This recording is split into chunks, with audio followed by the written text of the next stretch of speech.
At the hospital, my son told the nurse I had dementia. The nurse slipped me a note. Pretend to agree, I'll help you later. What happened next changed everything. Before we continue, I just want to say thank you for taking the time to hear my story. If you're comfortable, let me know where you're listening from, and what time it is where you are. Now let me tell you my story. My life for 68 years has been an exercise in the careful curation of memory. As the head archivist for the university, my world was one of acid-free paper, climate-controlled vaults, and the quiet, sacred duty of preserving the past. I dealt in facts, in primary sources, in the tangible, verifiable truth of things. My home in Atlanta, a sprawling craftsman in the historic Druid Hills neighborhood, is a reflection of that life. The walls are lined not with expensive art, but with books, first editions, signed copies, leather-bound histories, each one a memory, a story preserved. I have always believed that a person is the sum of their memories. To lose them is to lose oneself. The fall was a simple, stupid, and profoundly insulting event. One moment, I was descending the grand oak staircase of my home, my hand trailing along the smooth, worn banister, my mind on the grocery list. The next, my ankle, with the casual betrayal of old age, simply gave out on the second-to-last step. I tumbled not in a dramatic, cinematic fall, but in a clumsy, undignified heap, landing hard on the polished hardwood of the foyer. Pain, sharp and hot, shot through my hip. For a moment I just lay there, the scent of lemon oil and old paper filling my nostrils, stunned by the sheer audacity of my own body's rebellion. I, Rosalind Sterling, a woman who had navigated the complex politics of academia and managed a multi-million-dollar endowment, had been felled by a simple misstep in my own home. Slowly, painfully, I pushed myself up. Nothing seemed broken, but a deep throbbing ache was already settling into my bones. I was shaken, bruised, and deeply, profoundly annoyed. I am a proud woman. I have been on my own since my husband Robert passed 5 years ago, and I have managed my life with the same meticulous precision I used to manage the university's archives. I do not like needing help. But the fall had been loud, and I knew I couldn't hide it. My son, Terrence, and his wife Monique were due to arrive for our weekly Sunday dinner. I knew the moment they saw my limp, the worried fussing would begin. I loved my son with a fierceness that was the one unarchived, chaotic thing in my orderly life. But his concern in recent years had begun to feel suffocating. It was a strange, performative worry, a little too loud, a little too insistent, as if he were trying to convince himself as much as me of his devotion. I managed to hobble into the living room and lower myself into my favorite armchair, the deep leather sighing under my weight. I looked at the photograph on the mantelpiece, the centerpiece of my home. It was of Terrence, a handsome, smiling man in a sharp suit, standing in front of the first historic home he had flipped. His real estate development business was his passion, a world of contracts and blueprints so different from my own quiet life of books and paper. I was so proud of the life he was building, of the beautiful, ambitious wife he had chosen. I had poured everything into that boy, had given him a world of comfort and opportunity I had never known, and I trusted him. I trusted him with my heart, with my legacy. The trust was absolute, the bedrock upon which my entire world was built. I had no way of knowing that, like the bones in my hip, that bedrock was about to suffer a hairline fracture, a tiny, imperceptible crack that would soon splinter and shatter everything I held dear. The doorbell rang, and I braced myself for the coming storm of concern. The moment I opened the door, the performance began. Terrence's handsome face was a mask of deep, immediate concern. His eyes, which had a tendency to be restless and distracted, were now fixed on me with an intense, laser-like focus. "Mom," he said, his voice a little too loud in the quiet foyer. He rushed forward, his hands hovering over my shoulders as if I were a priceless, fragile vase about to topple over. "What happened? Are you all right? You're limping." Monique glided in behind him, a vision in a cream-colored cashmere dress, her expression one of perfectly calibrated alarm. "Rosalind, my goodness," she said, her voice a low, throaty murmur of sympathy. "You look pale. You should be sitting down." They guided me back to my armchair with an exaggerated, almost comical gentleness, as if a single wrong move might cause me to shatter. I tried to protest, to wave off their fussing, but they were relentless. "It was nothing," I insisted, my voice sharp with an annoyance I couldn't quite conceal. "I just missed a step. I'm bruised, not broken. I was just about to put the roast in." "Absolutely not," Terrence declared, positioning a needlepoint footstool under my feet. "You are not cooking tonight. We'll order something in. Monique, can you get your mother a glass of water? The entire scene felt wrong. It was a play, and they were all hitting their marks a little too hard. My son, the man who usually spent the first 10 minutes of his visits on his phone, scrolling through stock market updates, was now kneeling at my feet, his face a mask of filial piety. My daughter-in-law, a woman who rarely set foot in my kitchen, was now moving through it with a proprietary air, opening cabinets as if she owned the place. I really am fine, Terence, I said, trying to reassert some control over the situation. It was a simple fall, but that's the third time this month you've been unsteady on your feet. Mom? He said, his voice now laced with a deep sorrowful concern. It was a lie, a complete fabrication. I hadn't had a dizzy spell in years. And remember last week when you couldn't find your keys, you were convinced the cleaning lady had taken them.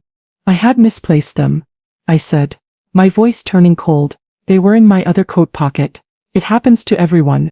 Of course, he said, patting my hand in a soothing, condescending gesture. But it's happening more often, Mom. You have to admit that. You're not as sharp as you used to be. Monique returned with the water, and she gave Terence a look. It was a quick, almost imperceptible glance, but it was loaded with meaning. It was a look of shared strategy, of a coordinated effort. And in that moment, I understood. This wasn't about a simple fall. This was about something else. They were building a case, and I, Rosalind Sterling, was the unwitting defendant in a trial I didn't even know was happening. We're taking you to the hospital, Terence announced, his voice now firm, decisive, the voice of a man making a difficult but necessary decision. Don't be ridiculous, I snapped. My patient's finally gone. I am not going to the hospital for a bruise. I am perfectly fine. No, Mom, you're not, he said, and the concern in his eyes was replaced by a hard, unyielding resolve. You're confused. You need to be checked out. We're worried about you. What if you had hit your head? You could have a concussion. You could have a bleed. He was using medical terms, words designed to frighten, to disempower, and he was doing it with a frightening, practiced ease. Monique stood behind him, her arms crossed, a silent, supportive statue of loving concern. They had become a tag team. I looked from my son's handsome, lying face to my daughter-in-law's beautiful, predatory one, and I felt a chill that had nothing to do with my fall. They were not concerned. They were determined. This wasn't a suggestion, it was an abduction cloaked in the language of love. I was being overruled in my own home, my own judgment dismissed as the ramblings of a confused old woman. The quiet, orderly world of my life was beginning to tilt on its axis, and I was losing my balance all over again. The emergency room at Atlanta General was a chaotic, fluorescent-lit circle of hell. The air smelled of antiseptic and quiet desperation. I sat in a wheelchair in a crowded hallway, a thin, scratchy blanket over my lap, and felt the last vestiges of my dignity being systematically stripped away. Terence handled everything. He spoke to the triage nurse. He filled out the mountain of paperwork. He answered all the questions. I was a prop in my own medical drama. A silent, elderly woman to be pointed at and discussed in low, serious tones. She's had a few falls recently, I heard him tell the nurse, his voice a perfect symphony of worried son at the end of his rope. And the memory lapses, they're becoming more frequent. She gets confused about names, dates, sometimes she seems perfectly lucid, and other times, she's just not there. Every word was a lie, a careful, deliberate brushstroke in the false portrait he was painting of me. I wanted to scream, to stand up and declare that my mind was as sharp as it had ever been, that I could still catalog a collection of 17th-century manuscripts with my eyes closed, but who would they believe? The charming, successful, deeply concerned son, or the bruised, elderly woman who had just taken a fall and was, according to her own child, prone to confusion and denial? I was finally moved to a small private room in the geriatric ward for observation. The room was sterile, impersonal, and deeply depressing. Terence and Monique fussed around me, fluffing my pillows, pouring me water I didn't want, their performance of doting concern reaching its crescendo. A young doctor, a resident with tired eyes and a kind face, came in to examine me. "Good evening, Mrs. Sterling," he said, his voice gentle. "I'm Dr. Evans. Your son tells me you had a bit of a fall." Before I could answer, Terence stepped forward, placing himself between me and the doctor, a physical manifestation of his usurpation of my voice. "It was more than a bit of a fall, doctor," he said, his tone grave. "She was disoriented. She couldn't remember what happened at first. We're very concerned about a possible concussion. but also about her overall cognitive state. It's been declining for some time. Dr. Evans looked from Terence to me, a flicker of professional curiosity in his eyes. He turned his attention back to me. "Mrs. Sterling," he said, speaking to me directly for the first time, "can you tell me what year it is?" It was the most basic, most insulting of questions. A question you ask a child, or a person who has lost their very grip on reality. I opened my mouth to answer, to tell him the date, the time, the name of the current poet laureate, anything to prove my lucidity. But Terence cut me off again. He laughed, a short, sad and utterly fake sound. "Doctor, she probably couldn't tell you. Today is a bad day. Sometimes she thinks her husband is still alive. It's very difficult." The cruelty of that lie was a physical blow. To use my grief, my love for my late husband as a weapon against me, as a piece of evidence in his fraudulent case, it was a new level of depravity. Dr. Evans, a young man trained to trust the word of a concerned family member, nodded sympathetically. He made a note on his chart. The lie was now becoming part of my official medical record. I was being erased, rewritten, my own life story redacted and replaced with a fiction of their making. I looked at my son, at the handsome familiar face of the boy I had raised, and I saw a stranger, a cold, calculating stranger who was methodically and efficiently building a cage around me, a cage of lies and medical jargon, a cage from which there seemed to be no escape. The hospital room, with its locked door and its sealed windows, was no longer a place of healing, it was a prison, and my son was the warden. The evening wore on, a slow, agonizing crawl of medical procedures and quiet, suffocating tension. I had been x-rayed, poked, and prodded. The results were as I had expected, a severely bruised hip and a sprained wrist, but no broken bones, no concussion. Physically I was going to be fine, mentally I was in a state of freefall. Around 9 o'clock, a new nurse came on shift. She was a tall, statuesque woman in her mid-40s, with a calm, no-nonsense demeanor and eyes that seemed to see everything. Her name tag read, Valerie Scott, R. She moved with the quiet, efficient grace of a woman who had been doing this job for a very long time. "Good evening, Mrs. Sterling," she said, her voice a low, warm alto. "I'm Valerie, your nurse for the night. I'm just here to take your history and get you settled." Terence, who had been sitting in the corner of the room scrolling through his phone, immediately stood up. The concerned son was back on stage. "Nurse, can I have a word with you in the hall for a moment?" he asked, his voice a low, confidential murmur. "Just to give you some context." Valerie looked from Terence's earnest, worried face to my own, and I saw a flicker of something in her intelligent, observant eyes. A professional neutrality, yes, but something else too. A quiet, patient watchfulness. "Of course," she said, her expression unreadable. They stepped out into the hallway. The door to my room was thick and heavy, but Terence left it slightly ajar, a small, arrogant oversight. He thought I was a confused old woman. He didn't think I would be listening, but I was. I was listening with the desperate, focused intensity of a prisoner trying to understand the terms of her own incarceration. Terence's voice was a low, conspiratorial whisper, but in the quiet of the hospital at night, his words carried, each one a sharp, distinct drop of poison into the air. "I just wanted to give you a heads up," he began, his voice a perfect symphony of sorrow and responsibility. "It's about my mother. As you'll see in her chart, we're very concerned about her cognitive state. She has dementia." The word spoken aloud was a weapon of terrible, devastating force. It was a label, a judgment, a key that could be used to lock away my credibility, my autonomy, my very self. "It's getting worse," he continued, his voice thick with a convincing counterfeit sadness. "She has good days and bad days, and today is a bad one. She's very confused. She'll be charming, she'll seem lucid at times, but it's a facade. She has this thing, they call it anosognosia, the doctor said, where she is completely unaware of her own illness. She will deny everything. She'll tell you she's fine, that her mind is perfect. She might even get angry, accusatory. It's part of the disease. I don't want you to be caught off guard by it." It was a masterpiece of gaslighting, a preemptive strike designed to invalidate anything I might say in my own defense. He wasn't just lying, he was providing a clinical, logical framework for his lie, a diagnostic manual for my supposed madness. He was turning my own lucidity, my own righteous anger into a symptom of my disease.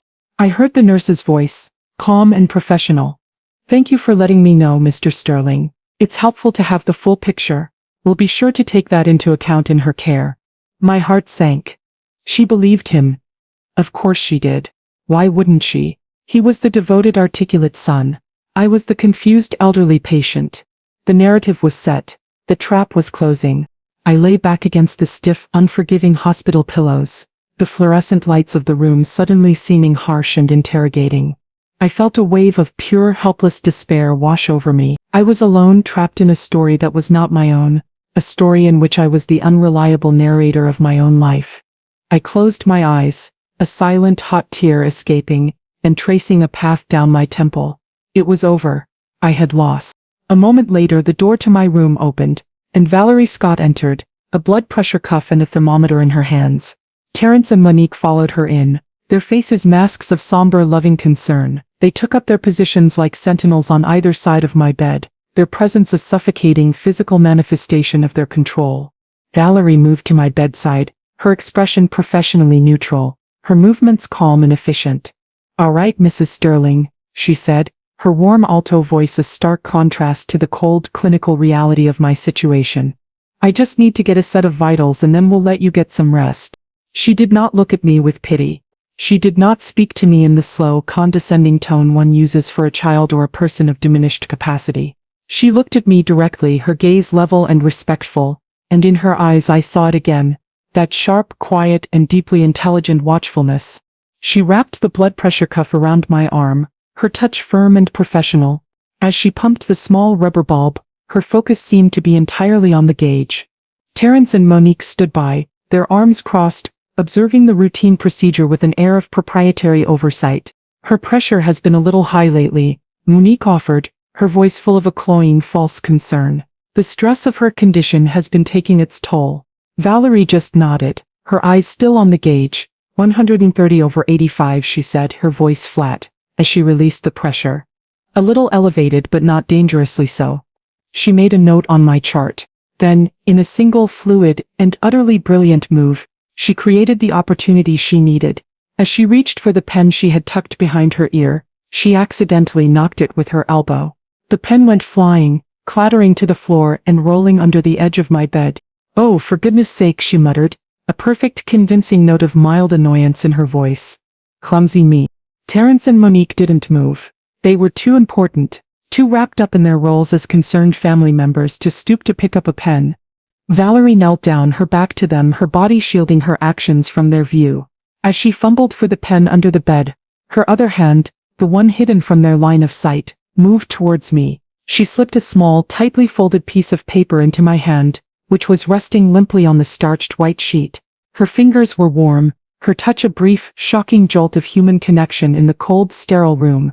The exchange took less than a second. It was a piece of perfect, invisible tradecraft. She stood up, the pen now in her hand. "Code it," she said with a small, professional smile. She glanced at me, and for a fraction of a second her eyes met mine. The look was clear, direct, and full of a meaning that was for me and me alone. It said, "I see you, I hear you. You are not alone." I closed my hand around the small, precious piece of paper, my heart suddenly hammering against my ribs with a new, unfamiliar emotion. It was not fear, it was not despair, it was hope. A tiny, fragile, and utterly electrifying flicker of hope. Valerie finished her work, her demeanor never changing. "All right, Mrs. Sterling," she said, her voice once again the warm, professional alto. "You try and get some sleep. I'll be back in a few hours to check on you." She gave me one last brief, meaningful look, and then she was gone, leaving me alone with my two captors.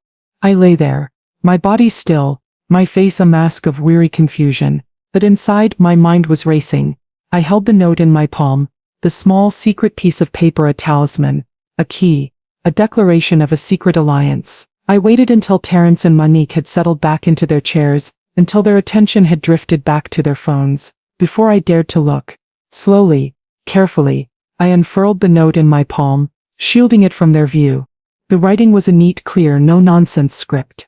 The message was short, and it was the most beautiful thing I had ever read. "Pretend to agree, I'll help you later." The note was a declaration of war, and I, Rosalind Sterling, was its newest and most unlikely recruit. The despair that had been a suffocating fog in my mind evaporated, replaced by a cold, clear and deeply unfamiliar sense of purpose. For my entire life I had been an archivist, a preserver of other people's truths. Now, I had to become a creator of fictions, a performer in a play for the highest possible stakes, my own life. I looked at the two people sitting in my hospital room, their faces illuminated by the cold blue light of their phone screens. They were so confident, so wrapped up in their own cleverness. They thought they were managing a confused old woman. They had no idea they were now locked in a battle of wits with a librarian, who had a secret agent on her side. A small, fierce smile touched my lips, and I hid it in the shadow of my pillow. The game had begun. My first test came the next morning. The young, kind-eyed Dr. Evans came in on his rounds. My chart in his hand. Terence and Monique were already there, having arrived early with coffee and a fresh performance of loving concern. "Good morning, Mrs. Sterling," Dr. Evans said, his voice gentle. "How are we feeling today?" I looked at him and I let my eyes drift, unfocused, to a point just over his shoulder. I gave him a weak, slightly confused smile. It's a lovely morning, isn't it?" I said, my voice a little frail, a little vague. "Did you say your name was Dr. Roberts?" "It's Evans," he corrected gently, his eyes full of a clinical pity. "Dr. Evans." "Oh, of course," I said, with a small embarrassed laugh. So many new faces. I saw the look, the quick, meaningful glance that passed between Terence and Monique. It was a look of pure, triumphant confirmation. "See," it said, "we told you. She's gone." Dr. Evans began to ask me a series of standard cognitive assessment questions. "Can you tell me where you are, Mrs. Sterling?" I hesitated, pretending to struggle. "I'm not the hospital," I said, my voice uncertain. "St. Joseph's." We were at Atlanta General. "And the date?" he pressed. I looked out the window as if the sky held the answer. "It's spring, isn't it?" The flowers in my garden were just beginning to bloom. It was October. With every wrong answer, every feigned moment of confusion, I could feel the net of their deception tightening. But now, it was my net. I was the one pulling the strings. I was weaving a tapestry of incompetence so convincing that they would have no choice but to believe it. Terence stepped forward, placing a comforting hand on the doctor's arm. "You see, doctor," he said, his voice a low, sorrowful murmur. "This is what we've been dealing with. Some days are better than others, but it's getting worse." "I understand," Dr. Evans said, his voice full of a sympathy that was now directed entirely at my poor, burdened son. He made another series of notes in my chart. The official narrative was being solidified, and I was its willing secret author. The performance was exhausting. It went against every fiber of my being. My mind, a precise, orderly library of facts and figures, had to be deliberately, willfully cluttered with confusion. I had to fight my own instinct for clarity, for truth, but with every successful deception, I felt a new unfamiliar power growing within me. The power of the underestimated, the power of the invisible. They thought they were seeing a woman in decline. They had no idea they were witnessing a woman at war. And I was a far better soldier than they could have ever imagined. 2 days of my carefully orchestrated performance had worked better than I could have ever imagined. I had become, in the eyes of the hospital staff, and more importantly, in the smug, satisfied minds of my son and his wife, a textbook case of rapid-onset dementia. I was the sweet, confused old woman in room 412, a tragic figure to be pitied and managed. They felt completely, utterly in control, and that was exactly where I wanted them. Their first major move came on the 3rd day. They arrived not with flowers or magazines, but with a sleek leather briefcase and a woman I did not recognize, a stern-looking woman in a severe business suit. "Morning, Mom," Terence said, his voice oozing a kind of soothing, patronizing warmth that made my skin crawl. "How are you feeling today?" "A little fuzzy," I replied, my voice a weak, reedy thing. I squinted at the woman with him. "Do I know you, dear?" "This is Ms. Albright, Mom," Terence explained, his tone slow and simple, as if he were explaining it to a child. "She's a notary. She's just here to help us with some paperwork, to make things easier for you." Monique glided to my bedside, a stack of thick, official-looking documents in her hand. "We've just been so worried about you, Rosalind," she said, her voice a silken, sympathetic purr. "With everything you're going through, the last thing you need to be worrying about is bills and bank statements. It's all too confusing. We want to help you. We want to take that burden off your shoulders." She placed the papers on my bedside table, next to my untouched glass of water. I looked at the top page. The legal jargon was dense, but the title was stark and clear: Durable Power of Attorney. My heart, which had been so calm and cold for the past 2 days, gave a sudden hot jolt of pure, unadulterated rage.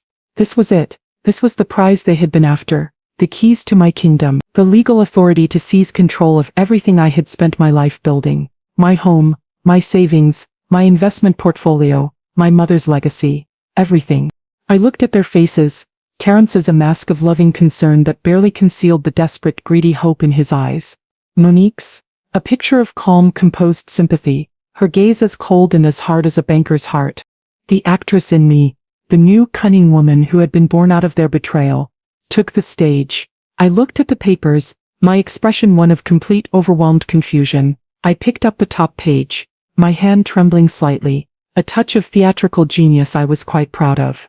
"Oh my," I whispered, my voice frail. "This is so many words. I don't understand." "You don't have to understand, Mom," Terrence said, gently taking the page from my hand. "That's the point. This just lets us handle all the boring financial stuff for you. It lets us pay your bills, manage your accounts so you can focus on getting better. It's just a way for us to help. It's what's best for you, Rosalind," Monique added, her voice a soothing venom. The notary, Miss Albright, stood by silently, her face a mask of professional indifference. She was a tool, a necessary cog in the machine of their deception. I looked from the papers to their eager, predatory faces. A part of me, the old, proud Rosalind, wanted to rip the papers to shreds, to tell them I knew what they were, to expose them for the greedy, monstrous children they had become. But then I thought of Valerie's note. Pretend to agree. This was part of the game. I had to let them think they had won. I had to give them the rope. I gave them a weak, tired, and deeply grateful smile. "Oh," I said, my voice thick with a manufactured emotion.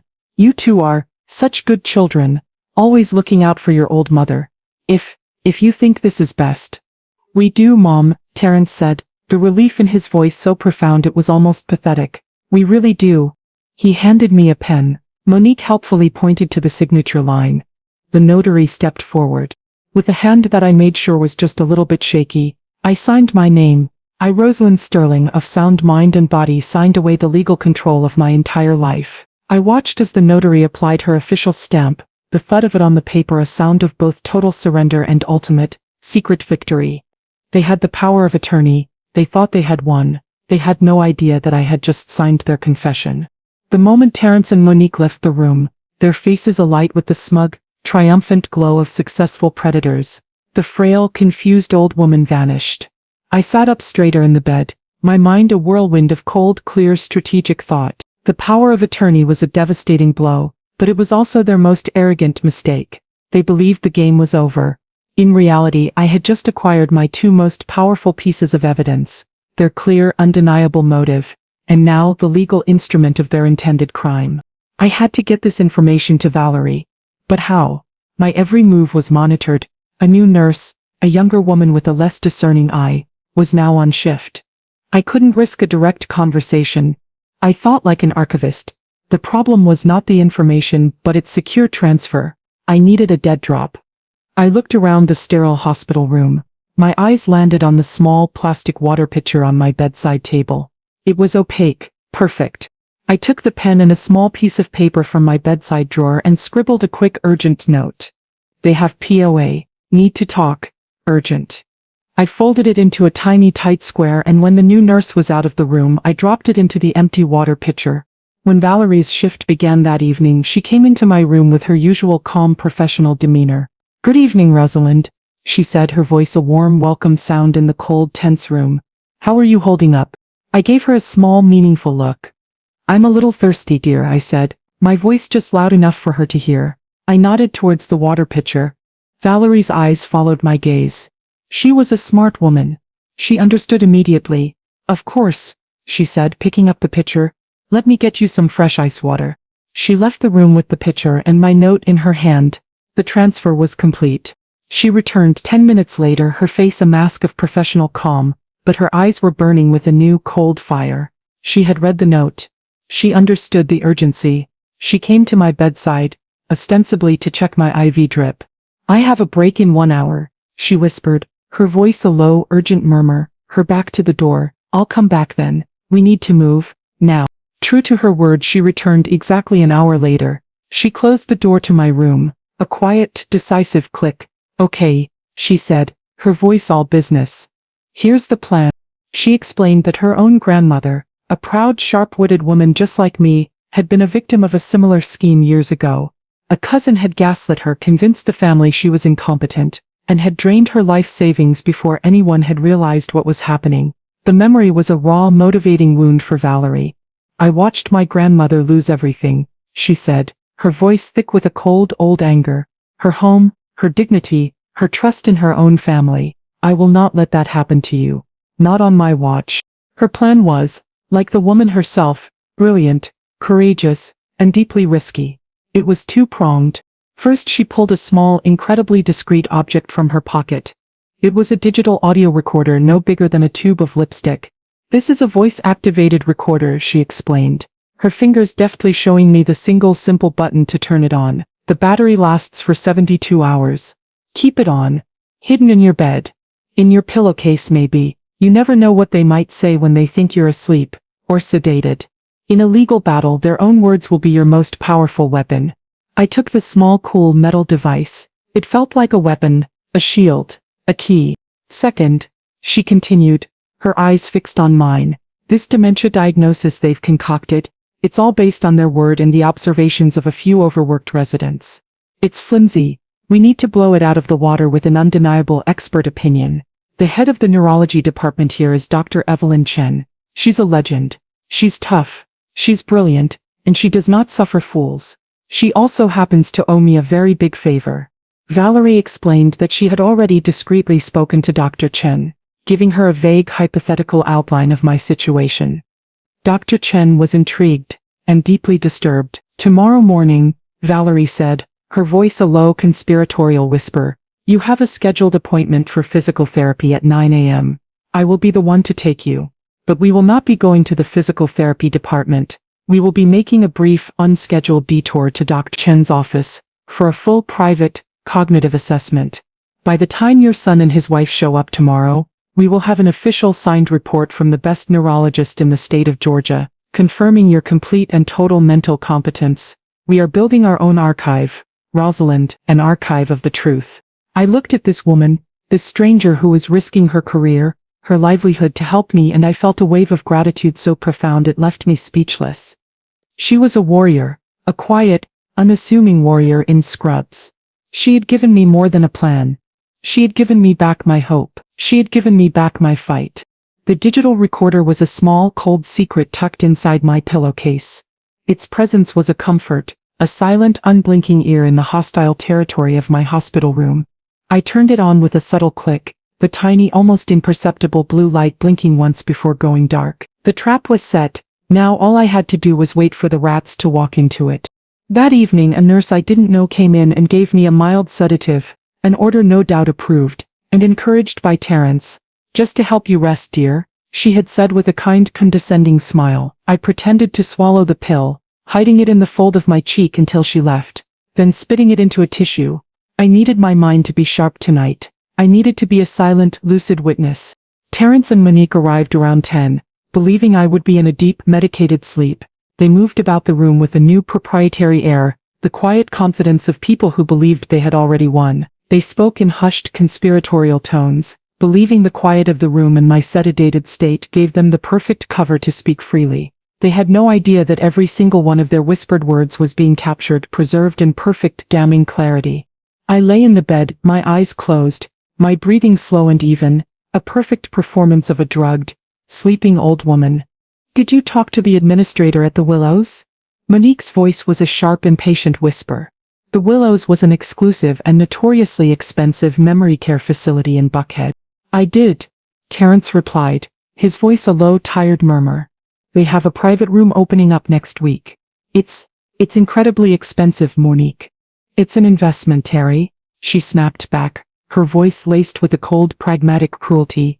We need her in a secure facility, a place where she can't make any legal trouble for us once we start the liquidation. Think of it as storage. We pay for the storage for a few months, and in return we get access to everything. The house alone is worth at least 3 million in this market. Her portfolio is worth another 5. We can have it all wrapped up by the end of the year. Liquidation. The word was a sterile business term for the complete and total demolition of my life. They were talking about selling my home, the home I had shared with my husband, the home filled with a lifetime of memories, as if it were just another line item on a balance sheet. I don't know, Terence said, and I heard the unmistakable note of guilt and fear in his voice. It just feels wrong. She's my mother. She is a confused old woman who is a danger to herself. Monique corrected him, her voice a blade of ice.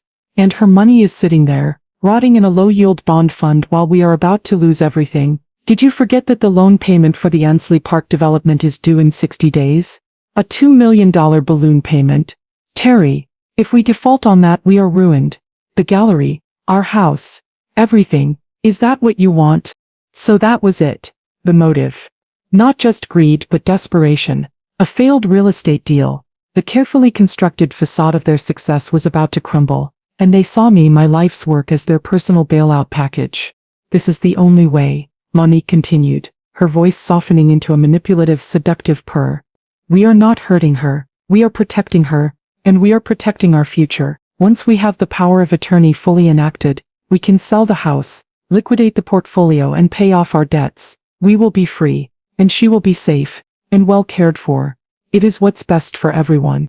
I guess, Terence said, his voice the sound of a weak man surrendering his last tattered remnants of a conscience.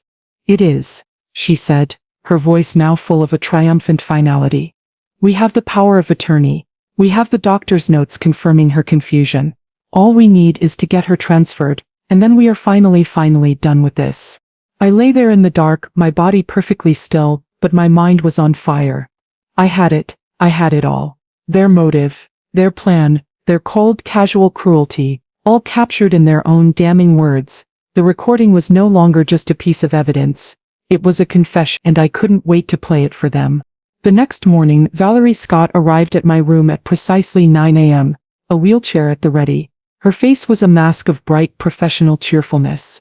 Good morning, Rosalind, she said, her voice a little too loud. Time for your physical therapy. Let's get those legs moving. Terence and Monique were already there, their own faces alight with a smug, self-satisfied relief. They thought I was one step closer to being transferred, to being out of their way for good. That's wonderful, Monique said, smiling at Valerie. She really needs it. Her balance has been so off lately. Valerie just nodded and smiled back. A co-conspirator in a play they didn't know she was directing. She helped me into the wheelchair, and as she pushed me out of the room, she gave me a small, almost imperceptible wink. We did not go to the physical therapy department on the first floor. Instead, Valerie navigated the wheelchair through a series of quiet, less trafficked hospital corridors, her steps swift and purposeful. We ended up in the neurology wing, a calm, academic-feeling space with framed diagrams of the human brain on the walls. She stopped before a door with a simple brass plaque, Dr. Evelyn Chen, head of neurology. Dr. Chen was a small, formidable woman in her late 60s with sharp, intelligent eyes that missed nothing and a reputation for being both brilliant and brutally honest. She greeted us not in a sterile examination room but in her own private office, a space lined with books and awards that rivaled my own. Mrs. Sterling, she said, her voice crisp and clear as she shook my hand. It's an honor to meet you. I've admired your work at the university archives for years. Valerie has given me a brief and deeply disturbing overview of your situation. Let's talk. For the next hour, we didn't just talk. She put me through a full, comprehensive cognitive assessment. The questions were complex, probing, designed to test every facet of my memory, my logic, my reasoning skills. We discussed the nuances of the Dewey Decimal System, the historical significance of the Atlanta student movement, the subtle thematic shifts in the later work of Toni Morrison. It was not an examination. It was a conversation between two highly intelligent professional women. I felt my own mind, which had been forced to play the part of a confused, foggy thing for days, come roaring back to life. I felt sharp. I felt clear. I felt like myself again. When she was finished, Dr. Chen leaned back in her chair, a slow, angry smile spreading across her face. Well, Mrs. Sterling, she said, her voice dripping with a dry academic sarcasm. If you have dementia, then so do I. And so does every other person on this planet over the age of 30. Your scores are not just normal for a woman of your age. They are exceptional. Your memory recall is in the 98th percentile. She turned to her computer and began to type, her fingers flying across the keyboard. I am typing up my official assessment as we speak, she said, the rhythmic clicking of the keys a sound of pure righteous fury. It will state, in no uncertain terms, that you are 100% mentally competent, lucid, and in full command of your faculties. It will also state that the conflicting notes in your chart based on the anecdotal reports of your son are, in my professional opinion, a deliberate and malicious misrepresentation of your condition. In short, she said, looking up at me, her eyes hard as diamonds, it will state that you are being gaslit by your own family and that it is a clear and unequivocal case of suspected elder abuse. She printed the document, signed it with a flourish and then stamped it with her official seal. She handed the paper to Valerie. It was my second weapon, a signed, official and utterly undeniable declaration of my sanity. Thank you, doctor, I said, my voice thick with an emotion I couldn't quite name. It was a mixture of gratitude, relief and a cold rising fury. Don't thank me, Dr. Chen said, her eyes fixed on mine. Go get those bastards. When Valerie wheeled me back into my room, the atmosphere had changed. The air was thick with a triumphant, almost giddy energy. Terence and Monique were there, but they were not alone. With them was a tall, severe-looking woman in a charcoal gray suit, a leather portfolio clutched in her hand. Her smile was a thin, joyless line. Ah, there you are, Mother, Terence said, his voice a little too loud, a little too cheerful. We were just waiting for you. This is Mrs. Gable. She's the admissions director from the Willows. Monique glided forward, her face a mask of sweet, gentle concern. We found the most wonderful place for you, Rosalind, she cooed. It's more like a resort than a facility. They have a beautiful library, a garden, even a small art studio. You'll be so safe, and so well cared for. They were so confident, so smug. They had the power of attorney. They had what they believed was a solid medical pretext. They thought this was the final, simple, logistical step in their plan. The transfer of the asset. The asset, in this case, being me. The woman from the Willows, Mrs. Gable, stepped forward and addressed me with a bright, condescending smile, the kind one uses for a particularly stubborn toddler. Hello, Rosalind, she said. We're so looking forward to having you join our community. I looked at their three smiling, predatory faces, and I felt a profound, almost serene sense of calm. The actress in me took the stage for her final, magnificent performance. I gave them a weak, confused, and deeply frightened look. A new home? I whispered, my voice trembling. But I don't want to leave my house. I like my house. I know, Mom, Terence said, his voice a soothing, patronizing lie. But it's what's best. You need more care than we can give you. We've already signed the papers. We have the power of attorney. It's all taken care of. He looked at Mrs. Gable, a silent, see what I mean, expression on his face. This was the moment, the beautiful, perfect, and utterly satisfying moment I had been waiting for. Just as Mrs. Gable was about to produce her own set of admissions papers, Valerie Scott stepped forward, her body physically blocking the woman's path to my bed. Valerie's expression was no longer one of professional cheerfulness. It was a mask of cool, unimpeachable authority. I'm sorry, Valerie said, her voice calm but carrying the unmistakable weight of a command. But there seems to be a conflict in the patient's assessment. We can't approve this transfer just yet. The smiles on Terence and Monique's faces froze, then slowly dissolved into expressions of pure, uncomprehending fury. A conflict? Monique snapped, her voice losing its silken edge and turning sharp and shrewish. What are you talking about? We have power of attorney. Her doctor has documented her confusion. Who are you to conflict with that? I'm not the one with the conflict, Valerie said, her gaze steady and unwavering. The conflict is in her medical chart, and it's from a source that I believe outranks a resident's preliminary notes.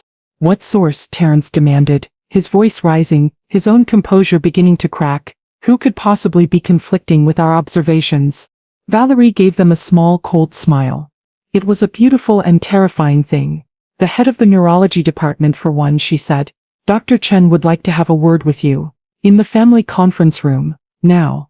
The trap had just been sprung, and they had walked right into it, their faces a perfect, beautiful picture of dawning, horrified disbelief. The family conference room was a small, sterile and utterly joyless space. It was designed for the delivery of bad news, a place of hushed tones and difficult conversations. The only furniture was a round, laminate table and 4 uncomfortable chairs. It was a room that smelled of antiseptic and quiet despair. It was the perfect setting for the complete and total demolition of their world. Valerie led them into the room, her movements calm and deliberate. Terence and Monique followed, their earlier confidence completely gone, replaced by a defensive, angry confusion. The administrator from the Willows, Mrs. Gable, trailed behind them, her face a mask of professional bewilderment. "What is the meaning of this?" Terence demanded the moment the door was closed. "You have no right to interfere in a private family matter. When a patient's safety and autonomy are at risk, it is no longer a private family matter, Mr. Sterling," Valerie replied, her voice as cool and as sterile as the room itself. "It becomes a hospital matter, and as the senior charge nurse on this ward, I have every right. Please, have a seat." She gestured to the chairs.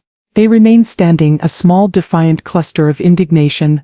"We are not sitting," Monique said, her voice a low, angry hiss. "We are here to arrange for my mother-in-law's transfer to a facility that can provide her with the care she needs. A transfer for which we have complete legal authority, and we are being obstructed by a nurse who is wildly overstepping her bounds." "Is that so?" Valerie said, her expression unreadable. She walked to the center of the table where a small black speakerphone sat like a silent waiting oracle. "Then perhaps you should take it up with my superior." With a single deliberate press of a button she activated the speakerphone. A crisp, clear and deeply authoritative voice filled the small, tense room. "This is Dr. Evelyn Chen. Am I speaking with a Mr. Terence Sterling and a Miss Monique Sterling?" Terence and Monique exchanged a look of stunned disbelief. Dr. Chen, the head of neurology, the legend. They were familiar with her name. Of course, a donation to her research wing was a major philanthropic status symbol in Atlanta's high society. A donation they had been planning to make with my money once they had control of it. "Yes," Terence stammered, his angry defiance suddenly deflating. "Yes, this is Terence Sterling. What is this about?" "It is about your mother, Mr. Sterling," Dr. Chen's voice said, and it was a voice that did not suffer fools. It was the voice of a woman who had spent a lifetime dealing with complex, difficult truths, and who had no patience for lies. "It was brought to my attention that there were some inconsistencies in her preliminary assessment. As a result, I took the liberty of conducting a full, comprehensive cognitive examination of your mother myself, this morning." The silence in the room was absolute. I could almost hear the frantic, panicked thoughts racing through their minds. "And what were your findings, doctor?" Monique asked, her voice a thin, brittle thing. "My findings," Dr. Chen's voice boomed from the small black speaker, "are that your mother, Rosalind Sterling, is not only 100% mentally competent, but she possesses a cognitive acuity that I would rank in the top percentile for any person of any age. Her memory is, for lack of a better word, a fortress. The suggestion that she is suffering from dementia is not just medically unsubstantiated, it is in my professional opinion a ludicrous and transparent fabrication." The words landed with the force of a physical blow. Mrs. Gable, the woman from the Willows, took a small, involuntary step backward, her face a mask of shock. Terence and Monique just stood there, frozen, their faces pale, their lies completely and utterly eviscerated by the most powerful medical authority in the entire hospital. The very foundation of their plan, the pretext for their coup, had just been demolished. The standoff was over. They had lost. But the execution was just about to begin. The silence that followed Dr. Chen's pronouncement was a thick, suffocating thing. It was the silence of a failed ambush, the quiet moment after the trap has been sprung and the predators find themselves caught in its jaws. Terence and Monique just stood there, their faces a mixture of shock, rage, and a dawning, sickening fear. It was Monique who recovered first, her mind scrambling for a new strategy, a new lie. "A fabrication," she sputtered into the speakerphone, her voice a high, indignant squeak. "How dare you? We are her family. We see her every day. We are the ones who have to deal with her, her episodes. You see her for 1 hour on a good day and you think you know better than us. I know what my 4 decades of experience in clinical neurology tell me, Miss Sterling." Dr. Chen's voice replied, the sarcasm in her tone as sharp as a scalpel. "And they tell me that your mother is more lucid than you are. Which brings me to the next point. Given the profound and disturbing discrepancy between your reports and the patient's actual condition, I have taken the liberty of filing a formal request for an Adult Protective Services consultation. It is standard hospital protocol in cases of suspected elder abuse." Elder abuse. The 2 words hung in the air, a formal, legal and deeply terrifying accusation. Mrs. Gable from the Willows now looked like she wanted to evaporate. She was slowly, discreetly backing towards the door. This is an outrage. Terence finally found his voice. A booming, blustering sound that was all volume and no substance. We will not be slandered like this. We will be filing a formal complaint against this hospital. Against you, doctor. And against this insubordinate nurse. We will sue. You are welcome to try, Dr. Chen's voice said, utterly unfazed. But I suspect you will have more pressing legal matters to attend to. As if on cue, the conference room door opened again. A woman entered. She was not a doctor or a nurse. She was a formidable no-nonsense woman in her late 50s, dressed in a simple practical suit, her hair pulled back in a tight bun. She carried a thick leather satchel and an air of absolute, unshakable authority. She looked at the chaotic, tense scene in the room, and her expression did not change. She walked to the table and placed her satchel down with a soft, definitive thud. She looked at Terence and Monique, her gaze level and deeply unimpressed. Mr. and Mrs. Sterling, she said, her voice calm and professional. My name is Diane Garrett. I am the senior social worker for this hospital, and I am the head of the Adult Protective Services Liaison Team. Dr. Chen has just briefed me on your mother's case, and I have to say, I find it deeply concerning. I believe we need to have a long, detailed conversation about your recent management of your mother's affairs. The arrival of Miss Garrett was the final, devastating blow. They were no longer dealing with a skeptical nurse or a powerful doctor. They were dealing with the system, the legal, bureaucratic, and deeply unforgiving system designed to protect the very people they had tried to exploit. The color drained from Terence's face. Monique looked for the first time truly, genuinely terrified. The game was over. They were no longer the players. They were the subjects of an official investigation, and the star witness, the one who held all the evidence, was about to make her grand entrance.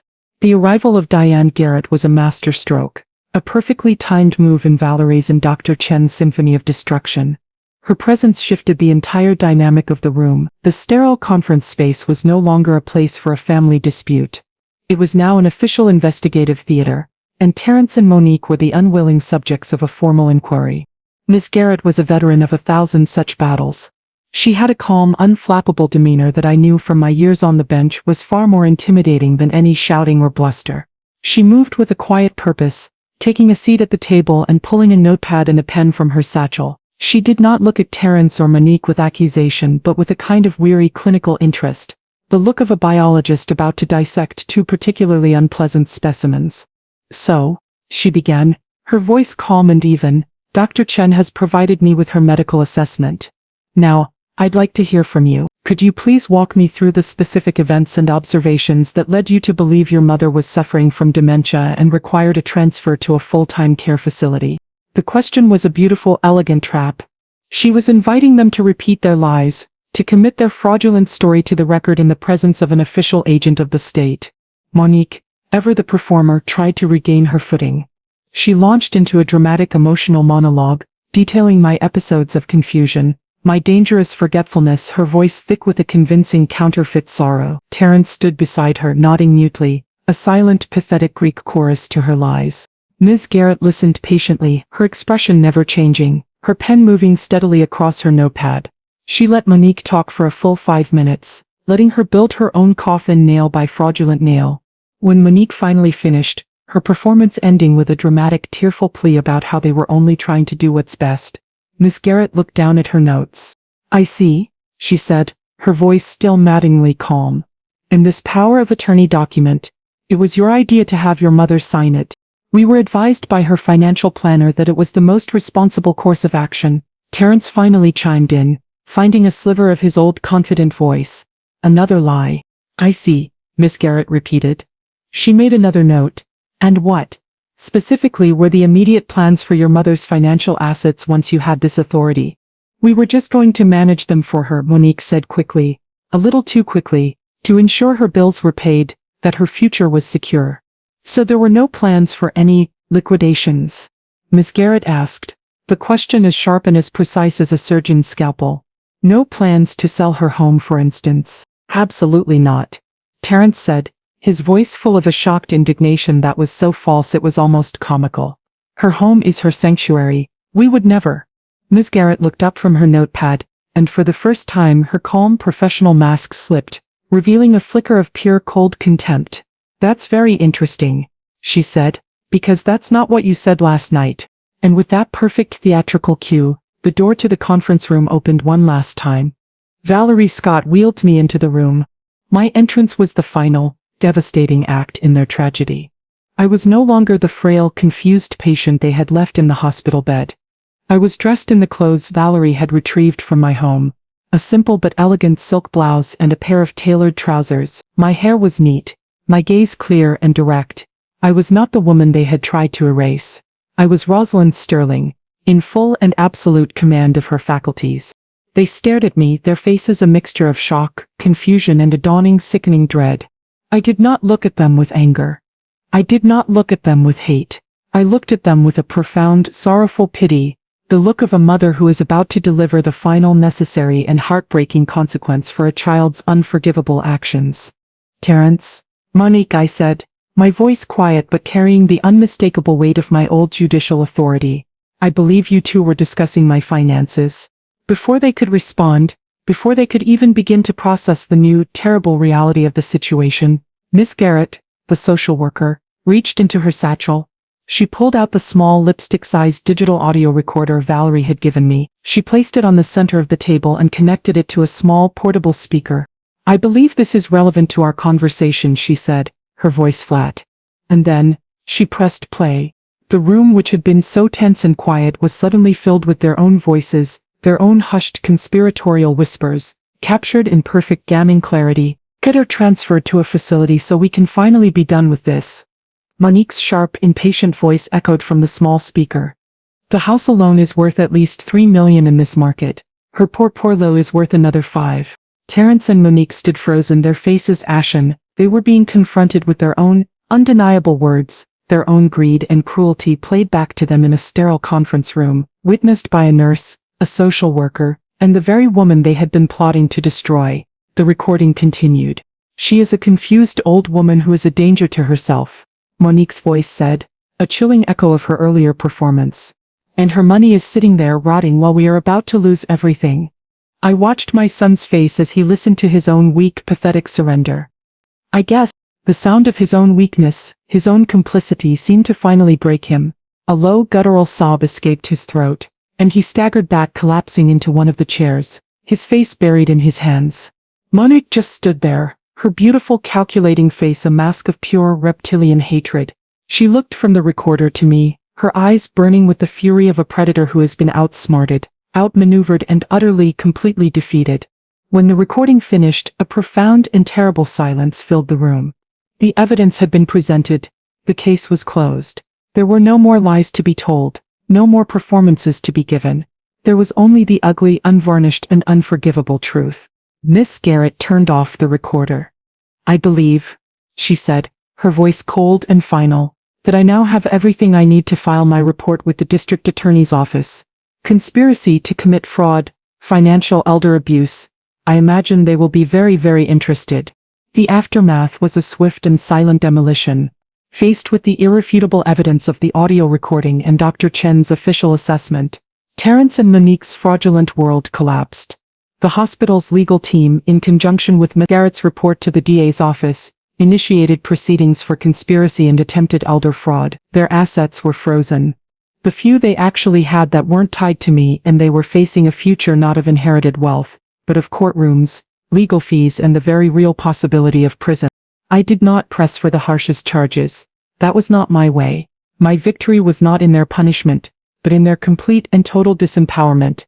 I provided my evidence to the authorities and then I stepped back, allowing the slow, methodical wheels of justice to turn. The final outcome of their legal battle was no longer my concern. They had been excised from my life, a malignant tumor removed with clean surgical margins.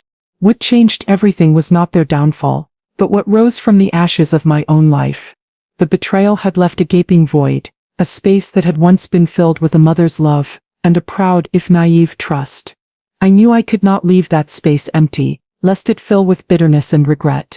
I returned to my beautiful, quiet house, but it was no longer a place of loneliness. It was a place of purpose. The experience had awakened a part of me I thought had retired forever. The advocate, the protector, the judge. I had been lucky. I had had a Valerie Scott, a Dr. Chen, the resources to fight back. How many others were not so lucky? How many elderly, vulnerable men and women were being silenced, their voices erased by the very people they trusted most? I called my lawyers not to discuss the case against my son, but to create something new. I restructured my entire estate. I sold the portfolio of stocks and bonds Terence had so coveted. I took out a second mortgage on my house, the very asset Monique had been so eager to liquidate. I pooled my considerable wealth, not for an inheritance but for a new legacy. The final scene of my old life and the first of my new one took place 3 months later. I was not in a hospital room but in a crowded university auditorium, a place where I had spent so many happy years. The room was filled with journalists, social workers, lawyers, and community leaders. I stood at a podium, no longer a victim but a founder. Behind me, a large banner read, "The Sterling Foundation for Elder Justice." Valerie Scott sat in the front row, no longer just my nurse but now a founding member of the foundation's board of directors. I looked out at the assembled crowd, my voice clear and strong. For most of my life I was an archivist. I dedicated my career to preserving memory, to protecting the truth. I learned that the most vulnerable stories are often the most important, and the most easily erased. Today we are here to ensure that the stories of our community's elders are not erased, that their voices are not silenced, and that their dignity is not stolen. I announced the formation of the foundation, a powerful new charity endowed with my life's fortune, dedicated to providing free legal aid, advocacy and shelter for victims of elder abuse. My betrayal had not destroyed me. It had given me a new purpose, a new fire. I had taken the ugliest chapter of my life, and I had turned it into a library of hope for others.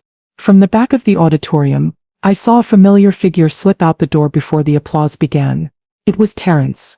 He was out on bail, a diminished, haunted-looking man. He had not come to seek my forgiveness. He had come to bear witness to the consequences of his actions, to see the empire of compassion I had built from the ruins of the kingdom he had tried to steal. That was what changed everything. My son's betrayal had almost cost me my life and my sanity. But in the end, it had not made me a victim. It had made me a warrior, and my final most important work had just begun.